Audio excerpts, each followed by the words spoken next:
ভালো করতে গিয়ে যে হাত পুড়িয়ে ফেলবো এটা ভাবিনি। প্রচণ্ড গরমের পর হঠাৎ দেখি বিকেলবেলা মেঘ করেছে, সেটা দেখে প্রকৃতির সাথে সাথে আমার মনটাও যেন খুশ হয়ে গেল যে এবার বৃষ্টি আসবে। এই বৃষ্টি আসার আগের মুহূর্তটা আমার তো বেশ ভালো লাগে। ভালো লাগাটাকে দ্বিগুণ করার জন্য আমি এখানে আর্ট অ্যান্ড ক্রাফট করতে বসে পড়ি। চায়ের কাপ আর উল নিয়ে নিয়েছি, সেটাকে দিয়েই এরকমভাবে বুনে নিচ্ছিলাম চায়ের কাপের মধ্যে উল।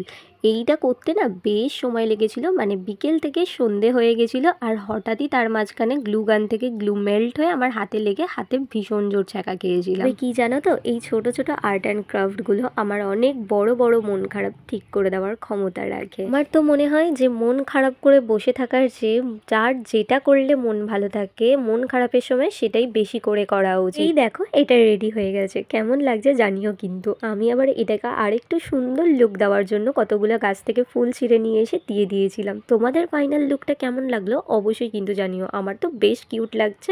ভিডিওটা ভালো লাগলে লাইক করে দিও।